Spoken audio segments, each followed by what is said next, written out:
Okay, everyone, let's do this. Super excited to be here with you guys today. It is July 7th, MBF launch day, which is super freaking exciting. Hopefully you guys were able to join some of the Megan Davies calls. If you haven't been able to join one, let me know, and I'm sure I can squeeze you in somewhere. I'll send you the Zoom link and make sure that you're able to be part of her calls because they're so good. And make sure you guys are a part of the MBF Facebook group as well that starts officially today too, to be able to do the first 3 weeks with Megan, which is always so fun. Go in and ask her questions, and Megan's just awesome, so we're really excited for that.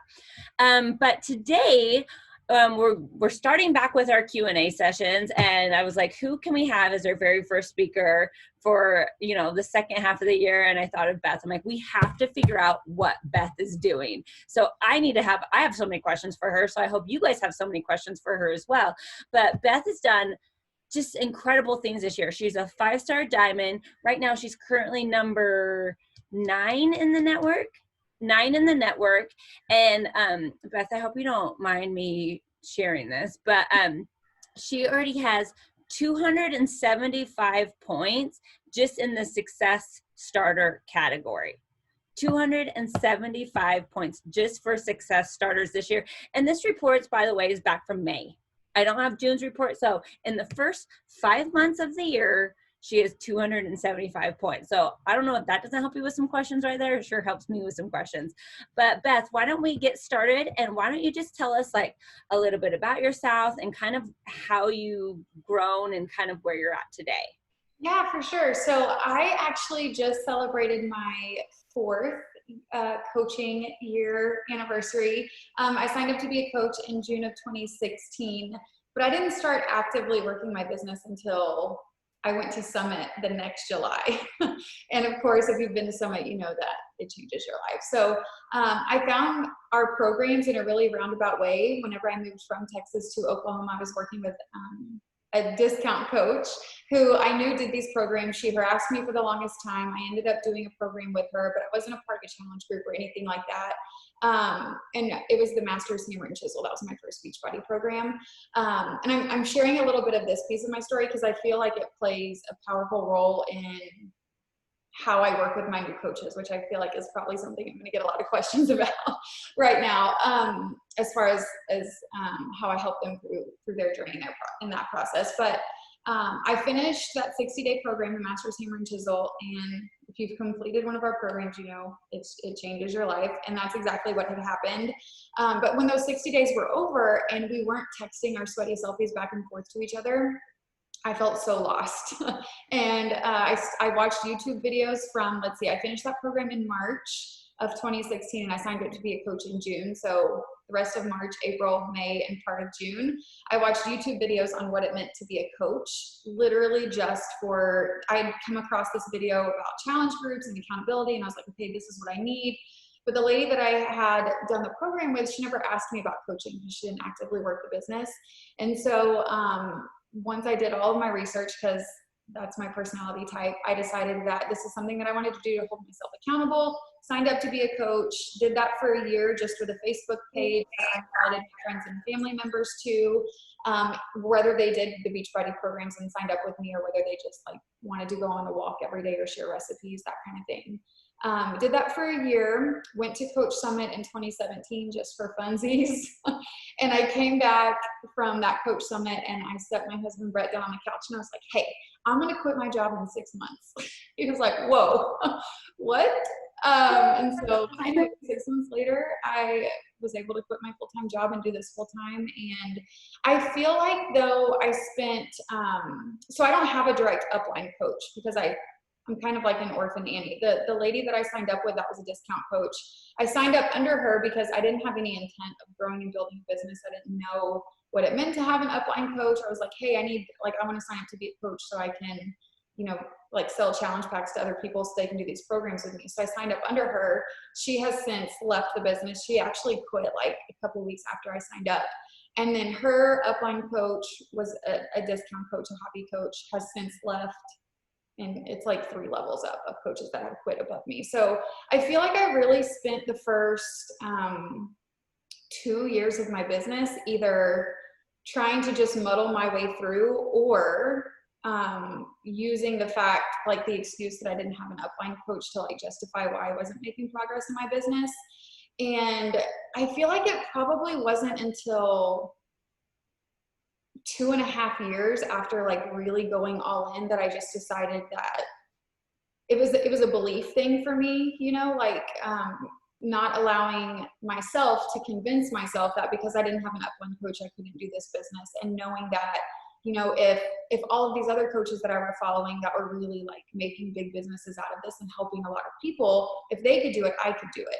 And so I just dove a little bit deeper into really focusing on how to cultivate that belief within myself and within my business.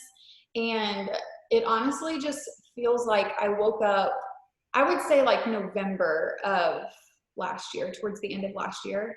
I feel like I just woke up and my entire business had shifted and changed, which ultimately is how we started the start of this year in such a good position, I feel like, because I felt like I woke up and of course, like you don't wake up one day and your whole business has changed, but that was kind of like a turning point for me where I finally kind of felt like all of the work I was doing was paying off. And honestly, I feel like it was because I heard this thing from that Josh Coates said in a webinar I was listening to a couple weeks ago. He said, belief drives behavior. And I think like that is, I feel like when I heard him say that, I was like, that was it. Because people ask me like, well, like how, they're like, who's Beth? Like, who's this girl who's in the top 10? Like, nobody's ever heard of her before. So like, what's her secret, right? And I'm like, I don't know. Like, I've just been doing the things for so long. Like, nothing has really changed. But that is what has changed for me. It was like, I just got to a point where I really believed that I could do it. And even though I had been checking the boxes for, 3 years prior to that, I wasn't doing them with the belief that like I could really do this business. So I think that was probably kind of a turning point for me. And then that has just kind of kept us going up to this point. For reals, I mean, I think it was a lot of like hard work, and you're kind of starting to see like the domino effect happen of all that hard work that you spent, 3 years doing, which I respect and I actually kind of like too, because it's you never know when your dominoes are going to kind of fall from the consistency. Love it. Okay, guys, questions from you. You guys can take yourself off mute and ask away.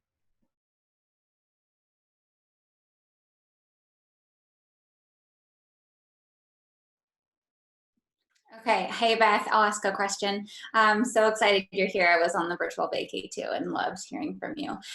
So my name's Lauren. I'm a 2-star diamond coach pushing for 5-star right now.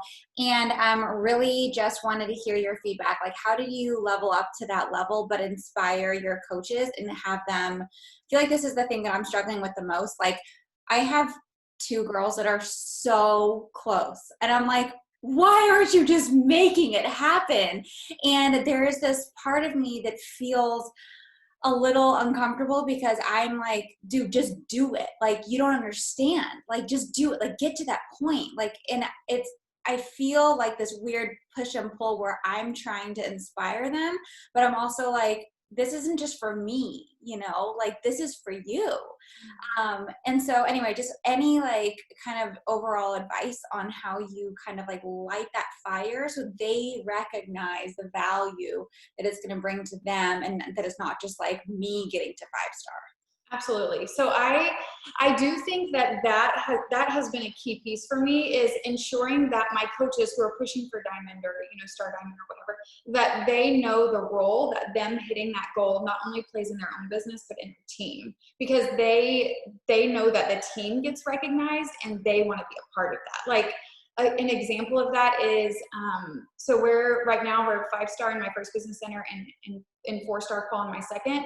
But whenever I told the team that I wanted to push for superstar diamond and that I needed 9 more of them to just like lock arms with me and run, then they wanted to know which business center they were signed up under so that they could be a part of the 15, right? And I'm like, first of all, like that doesn't matter, whatever. But that kind of like planted a seed, like in me, of knowing that, okay, like they do care that they're a part of the 5-star goal, the 10-star goal, or the elite or whatever. So I do think that is really important, like sharing that vision with them and speaking that out loud to them. Outside of that, so I feel like this is kind of a twofold thing. I feel like breathing belief into them, like encouraging them when you ask them. I have my coaches every single month before the month starts fill out like a goal form, and I can share a link to that with Sydney if she wants me to, but it's just a very basic, like your goals for the month as far as rank and success club and all of the things are concerned. And before they schedule a one-on-one call with me, or if they do schedule a one-on-one call with me, they have to fill out that form or I'll cancel the call. This sounds harsh, but like I want to know going into that call, like how I can best serve them. And if I see that they're setting goals that don't align with, like, they tell me that they want to hit diamond, but then they're setting the goal of success club 6.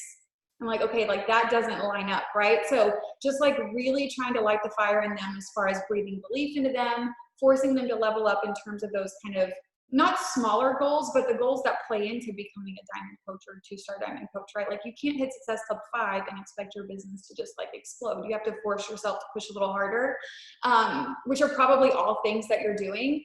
So the twofold piece to that for me has been, I spent a lot of time in my business, and it's still something that I'm working on because I'm such a, so if you're into Enneagrams, I'm a really hard Enneagram 3, but I have a really big like wing 2 part of me where I just like believe in people so much and care about them so much and see their potential so much that it gets really easy to just like drag them along. And it's harder to let go of that when they're really close to diamond, which impacts your ability to hit 5-star or 2-star.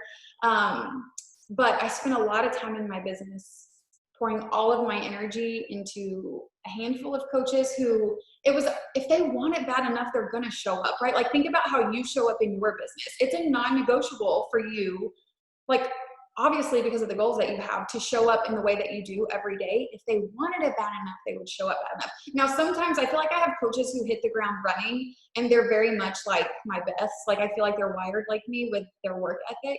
But I also have seen in my business coaches who just start off a little bit slower, who need a little bit more time to like build the confidence and the belief, and then they take off kind of thing. So I'm not saying like throw in the towel if they're not showing up.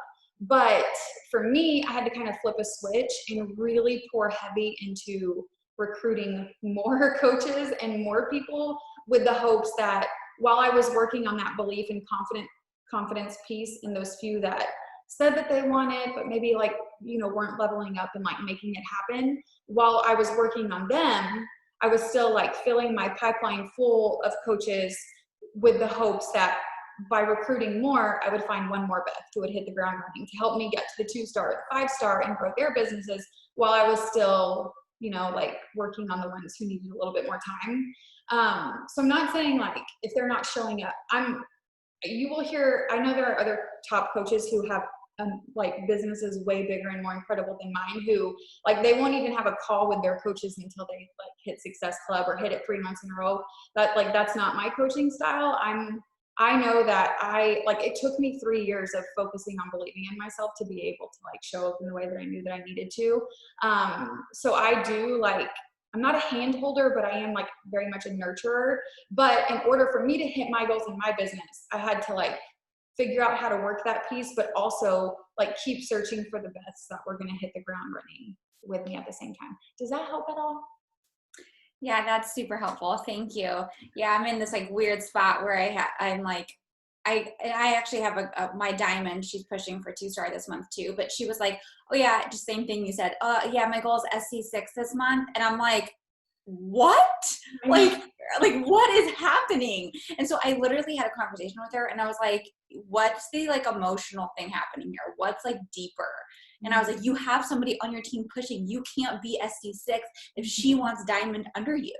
Yeah. Like, you know, so anyway, so it's like kind of getting to that emotional side and like figuring out what are their limiting beliefs about themselves. So I kind of think, and you know, that's another really good point that I was going to mention and then forgot because I went down a rabbit hole. But I am finding that the more that I recruit, like the more coaches that I recruit, if there's 1 or 2 Beths in there who start showing up in a way that like they're seeing a lot of quick success in their business, then it kind of pushes those that I've been like having to nurture a little bit more. They're like, oh, wait a second, we got a newbie over here like who just helped our team lock in 5-star, and I've been pushing for diamond for 8 months now and I haven't been able to make it happen. And it kind of helps light the fire under them too. So I think it does serve multiple purposes as far as your business is concerned, but also like helping your coaches pushing, seeing like the coach that you were talking about who's pushing for 2-star, who had the goal of SC6. It's like, hey, you have a girl on your team pushing for diamond. Like, you got to show up a little bit differently. So I think that just like going back to the basics of, not really the basics, but just focusing on recruiting to help you hit your goals while the other ones are, while you're trying to encourage the other ones to level up. Awesome. Thank you so much. I have a question. Sorry.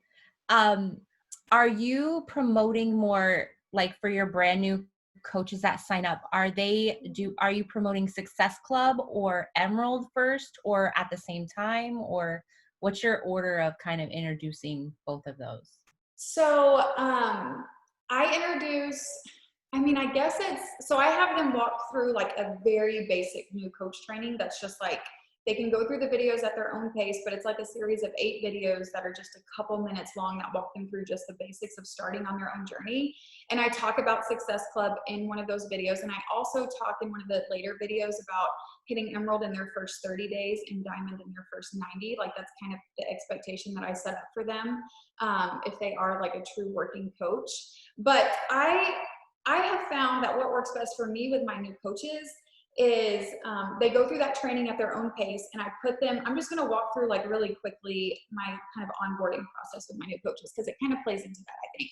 So they go through that and you guys, it's like, I can send you a link to the new coach training if you want to see it, but it's literally what is in their back office. It's just me instead of like corporate talking to them. Like, it's just a personal touch on those videos.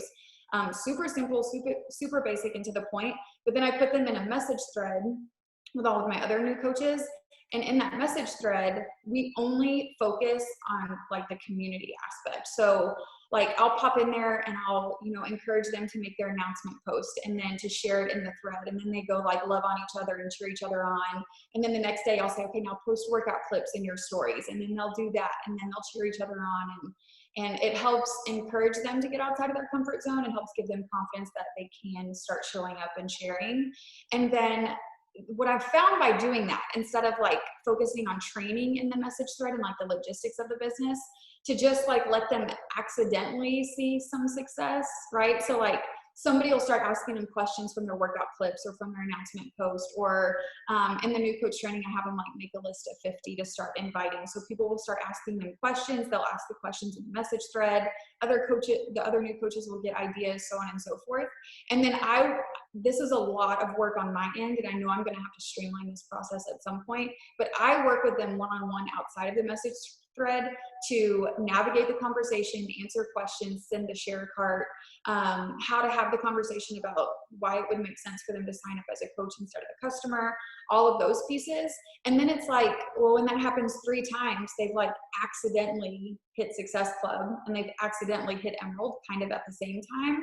And then we just like hype it up and celebrate the crap out of it. And they're like, oh my gosh, what's Success Club? And then I talk to them about success starters. So it's kind of like I feel like when I focus really heavy on the benchmarks and the goals, they get so wrapped up in it that they lose sight of the process of what hitting that goal or that benchmark means. And then they just stop doing all the things. So they hear Success Club and Emerald right off the bat, like from the get-go in the new coach training, but then I just challenge them to show up, do their program, start sharing, start inviting, and then I work with them one-on-one to make those 2 things happen.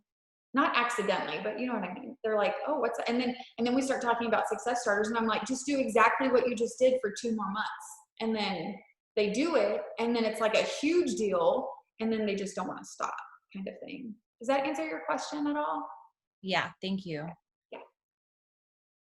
I do think that it's something that I just added to the new coach training was the Emerald in 30 piece, because I was kind of leaving that open-ended, and because it wasn't a seed planted, they would be hitting Success Club 5 or even 10 their first couple months, but they hadn't hit Emerald yet because we hadn't talked about the spouse account or the controlled account, like all of those moving pieces. So just like planting the seed made them more aware of it as they were having those conversations and inviting people to make it happen. Because otherwise it's just like this indefinite, I feel like pushing for diamond is that way too. Like if you don't you don't set the expectation that like, okay, this is about, you should think about hitting diamond within your first 90 days as a coach. Then diamond gets put on a pedestal, just like emerald can get put on a pedestal. And then it's just like, okay, that'll happen at some point in my business, but then you don't show up like it's a goal, and then you lose your momentum and then they quit. I have a question about how you keep those success starters motivated. I've actually had 4 success starters this year, and every time they hit success starter, they like lose steam. I think because they had like used their network, right? And now they're starting to run out. And they start getting discouraged, even though they just hit success starter. And I tell them it's like a huge deal. Well, have you had that happen? And then how do you keep the momentum going with those people? Yeah, for sure. So this totally has happened and still happens to me. I would say that I really started noticing it like at the end of April, where like my girls would hit success starters, and then I also, this is something I still haven't figured out yet, but when I do like a quarterly diamond bet with my team, and they like push, and then they hit diamond, and then they're just like, whew, okay. And then they're like disappear off the face of the planet. I'm like, what are you doing? No, like I set you up to understand that diamond is just the starting point. Like, where are you at? Let's keep going kind of thing.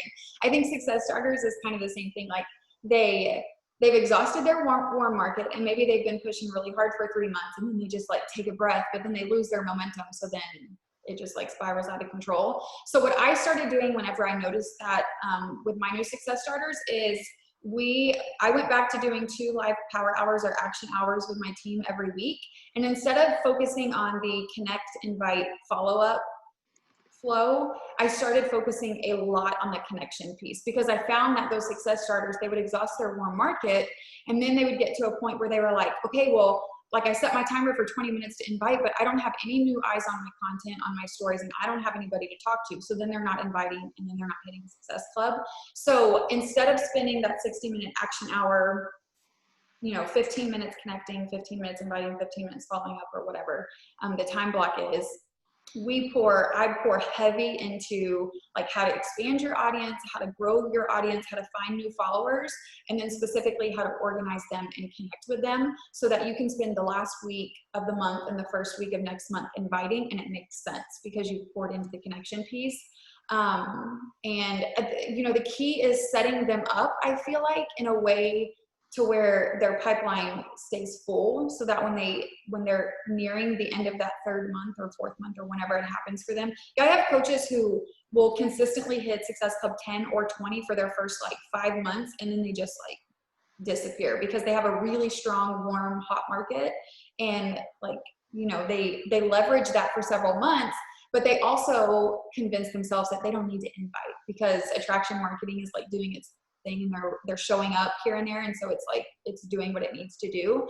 So just like really focusing on building those connections and growing their audience and working on their social media in a way that's going to get, when they're expanding their audience and they're connecting with new people, those people are starting to pay more attention to what they're doing so that they can continue to invite past month 3. So that would be my piece of advice. That's really helpful. Thanks. You're welcome.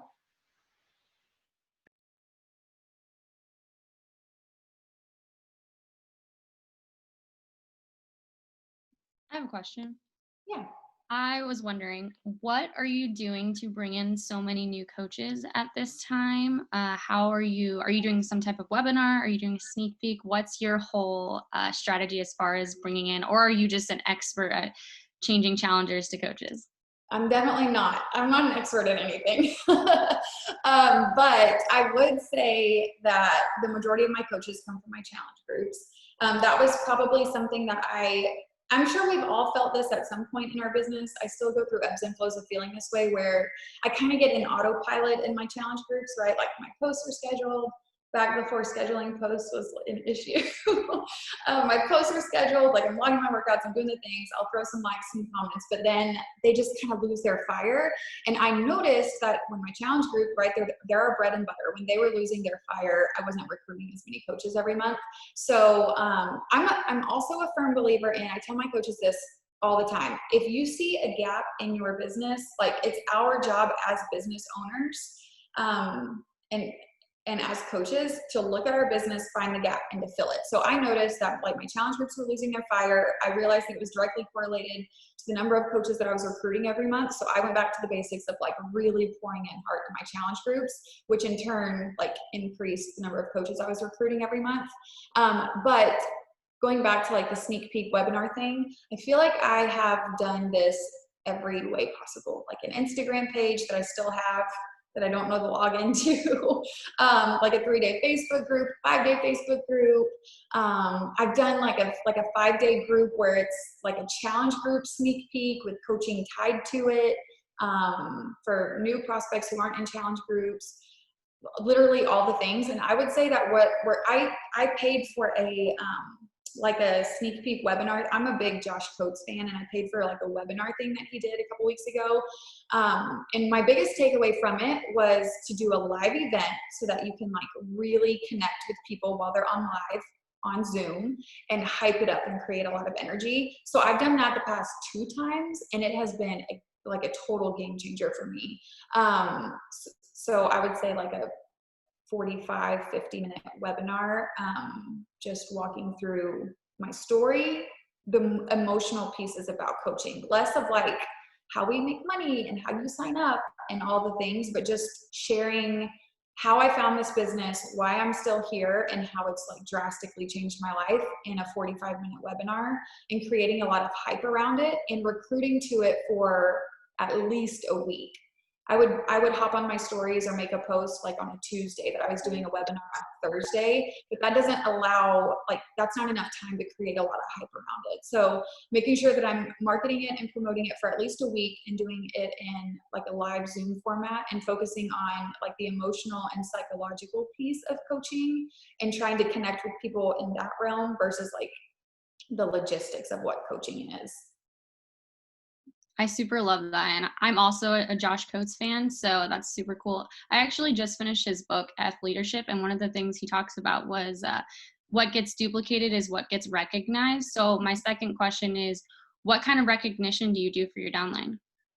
So I do every single Thursday, I do a lives changed graphic, like a Success Club graphic, and I do it for the entire downline.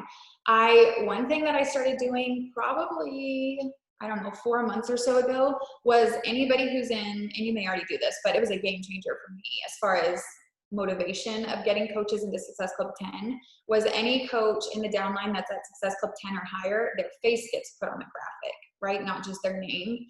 And so then it became like this thing of, I'm getting my face on that graphic. And tweaking little things like calling it the Lives Changed Club, or the number of lives changed versus Success Club. I feel like my newer coaches, especially, who don't have like, you know how we feel about the business where it's like, I could never not do this. Like, this business is everything to me. It's changed my life. Our newer coaches who maybe haven't felt that yet, I feel like it's really easy for them to lose sight of the fact that those points that they're pushing for are people. And that's why this work is so important. So a little tweak, like the number of lives that are being changed versus the points, putting Success Club 10 and higher. If you have a smaller team who you're just like trying to get into Success Club 5, maybe if you're in Success Club at all, putting their faces on there to try to encourage other ones to get on there.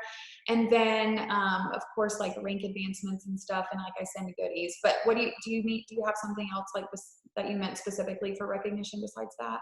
No, I think that was pretty good. I was just wondering if you did like a top recruiters board, if you did some type, I know some coaches have like a daily type of recognition they do, but that was actually, I wrote that down, the Lives Changed board.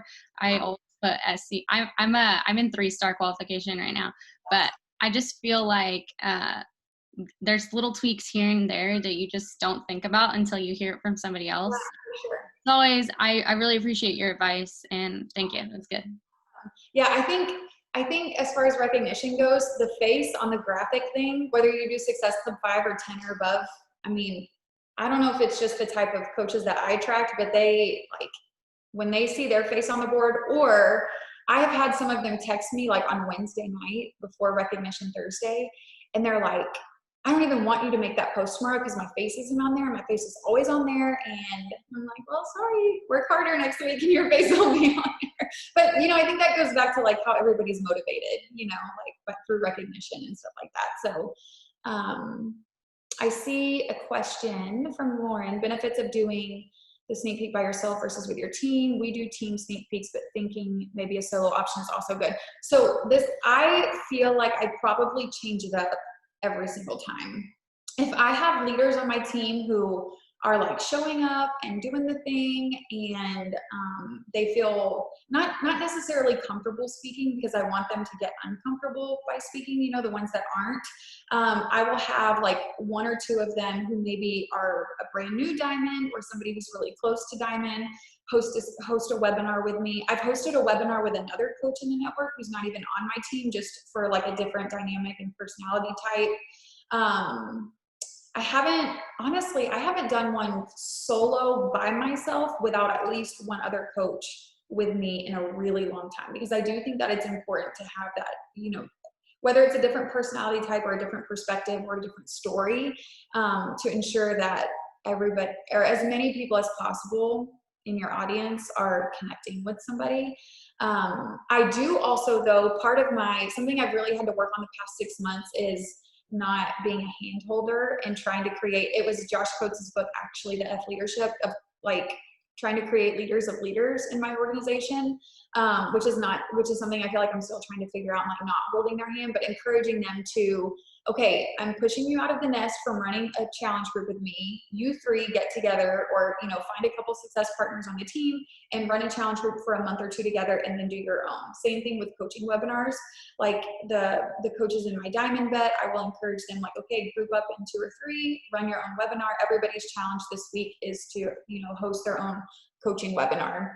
And then I'll like sit in just to be a face and to listen so that I can give them some advice and stuff. But they have like my outline in the template that I use, whether I use slides or if it's just like kind of a talking point sort of outline. And that almost like they're deathly afraid of it at first. And honestly, 2 times out of 3, nobody else is on the webinar except the 2 or 3 that are hosting it and me, like sitting in and being a face. But after they get off of it, they've at least talked through their coaching journey and story one time, and they feel a little bit more confident in their ability to do it again, because it's not that bad once they do it. So that's kind of another thing there too. Yeah, that is 90-10 rule. Focus on your business 90%. That percentage is something I'm still working on too. I'm not the greatest at that either. What are your best practices to keep yourself to be in your business and not run your team's business? Yeah, that's a good one. I think something that has held me accountable to that is, I feel like I got away from the action hour, the power hour, right? It was like, okay, I do my workout, I do my shake. Attraction marketing was starting to work for me, in the sense of like, I could hit Success Club 20 or 30 or 40 without like intentionally inviting or connecting. But then the pipeline gets empty, right? And you get out of the habits of really pouring into your own business because you're creating graphics for the team, or you're doing one-on-one calls, or you're doing all of these things for your team. Well, then February was a big wake-up call for me, because it was like February 22nd. And I consistently hit like, I'm not a big recruiter in terms of Success Club. Like Success Club 40 is like where I sit every month typically. And it was like the 22nd of February, and I had like 4 points. And I was like, whoa. And we immediately, like, our brains tell us to like, oh, well, it's a slow month, and that was Team Cup month too. It's like, it's a slow month, or this or that. But it's like, no, I wasn't showing up and doing the work that I knew, like that I tell my coaches to do to hit Success Club every single month. So the second that I started doing those things, those last couple of days of February, like it completely turned the month around for me just within that last week. So I think if you're feeling like that percentage is getting off every time I do, I'm super intentional about having those 60 minutes of, I don't answer questions from my coaches. I'm not posting in my team page. I'm not checking into my challenge groups. I am connecting and inviting and following up either to my groups or to coaching. And that kind of helps me, even if it doesn't get me back to the 90-10 or the 80-20, I at least can go to sleep that night knowing that I was productive in moving my personal business forward. And then all of the rest of my time, you know, I was helping my coaches. So I can still feel good about that too. But maybe try to go back to really spending at least 60 minutes a day doing those things. Oh, cool. I end up spending a lot of time supporting my, yeah, it's so hard not to do that, right? Like I would love to meet a coach who doesn't feel that way because and I think it's for multiple reasons, right? Like our business grows when our coaches are seeing success in their business, and we want them to feel the way about this business that we do. So it's just really, it's just easy for us to, and regardless of your Enneagram type or your personality type, you have to have a heart to do this business, right? Because you're serving other people. So I think the fact that like, we just genuinely care about other people and we want them to see success, it's just really easy to, straight. And it's honestly, a lot of times it's the fun work of the business, right? Getting to connect with your team and help them and all of those moving pieces. So you just have to really stay committed to pouring that energy into your business too. And I think that kind of goes back to like what I was talking about with, I think it was Lauren, about making sure that you're doing your part in recruiting so that you can find the one Lauren or the one Amanda or the one Beth. I remember for so long in my business, whenever I worked outside of the home full time, I was also working on my doctorate. So I would leave the house at 5:30, I would go to work, and then I wouldn't get home until like 10:45 after I got home from grad class, like 3 nights a week. So then I would work my business late at night or like at 3 o'clock in the morning. And I remember, like, I can feel it so vividly. I would be done working for the night after I got home from class, and I would just sit on the floor in the bedroom. My husband was already asleep, and I would just cry because I was convinced that there were no other Beths out there. Nobody loves Beachbody as much as me. Nobody loves these programs as much as me. Nobody wants this business as bad as I do. But I think that that's where like the belief and the confidence in these programs, this process. And I did a call the other day on belief in general and how it's kind of a 4-step process in belief in the products, belief in yourself, which is the hardest part, belief in this business, and I don't have my slides in front of me, but belief in something else. But having enough belief in all of those areas over time, it compounds and pays off. But you have to keep showing up for yourself in your business, or you'll pour everything that you have into coaches who aren't showing up, and you will lose your momentum, and then in turn, that belief and that confidence will run dry. So what personal development books do you ask your team to read and stuff like that to have that belief? Yeah, I would say that I just finished reading, first of all, this is one I'm going to incorporate. I don't do this already, but I just finished reading Fear is My Homeboy. Here's the thing. I feel like I have 2 different types of coaches who start this business with me, like working coaches. Not ones that I'm like trying to convince to work, but they're like, okay, I'm here, teach me what to do.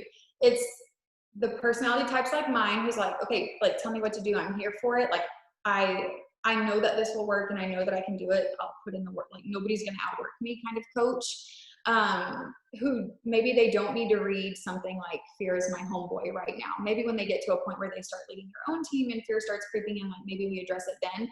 Then I also have the coach who just really like they want this and they say that they want it, but they really struggle with confidence and belief and like navigating their own journey. So I feel like the book that I recommend, or the books that I recommend right off the bat, are different for depending on the coach and kind of where they're at. But for the one who is like ready to hit the ground running, who maybe doesn't struggle with fear and confidence and all of those things, The Compound Effect, you're probably gonna be like, yeah, I know. The Compound Effect is one that I always recommend, and Go for No is one that I always recommend. If it is a coach that I feel, and Build to Last. Build to Last is the book that I gift my new emeralds. So typically within their first couple weeks of coaching. That book for me, like, it's like everything I read in that book, it's kind of one of those books for me that was like, I was reading it and I was like, oh yeah, I know that, but they're just things that you forget if you don't like practice them every day and you don't think about the business in that sort of way every single day. So Build to Last is a really good one too. Fear is My Homeboy is so good. If they're really struggling with like morning routine, Miracle Morning, 5-second rule. And then, yeah, Build to Last is one of my all-time faves too. The F Leadership book by Josh Coates is a book that I require all of my coaches who are entering my quarterly Diamond Bet to read, because I feel like that is a mindset switch and flip that you have to have in order to push past Emerald to me. Like, it's fun to celebrate Emerald and hitting Success Club your first month, but in order for you to really understand that you are growing and building a business, you have to have like that CEO leadership, like flip. Like it has to happen, or you're going to just feel like this is a fun hobby and you're not going to hit your goals, and then you're going to end up quitting because you can find another fun hobby, which is fine. Like we have coaches like that, but as far as like working coaches to build their business, but I would say those are probably my top. Compound effect, go for no, build to last, F leadership, fear is my homeboy. Fear is my homeboy is a really good one. Miracle Morning and 5-second rule. Probably all the usuals that y'all are used to hearing about. Oh, would you share this belief call, and what do you believe is the biggest thing that helped you switch that flip with belief and really believing in yourself? You know, I think part of that belief piece is celebrating all of your wins. I think that it's really easy, especially for a crew like us who has really big goals, right? Whether it's 2-star, 5-star, or 10-star or whatever, or elite or premier, to get so laser focused on the big goal that, and I think this is true in every area of our business, in our own personal journey, navigating programs, in our own fitness and health and things like that, and in our business. The two things run parallel. We all know that. But it's really easy to get so laser focused on the end goal that we lose sight of the joy, the pieces of the process that will bring us joy. And a big piece of that is celebrating all of your wins, right? Like your one coach going emerald instead of your 2 coaches going emerald, like that's one less emerald that you need to get your second business center to diamond. You know, like ensuring that you're not making your goals smaller, but that because your goals are so big, you're celebrating every win along the way that's going to get you to that bigger goal. I know for me, before I found Beachbody Programs, I was like your serial, like yo-yo everythinger with my health and fitness.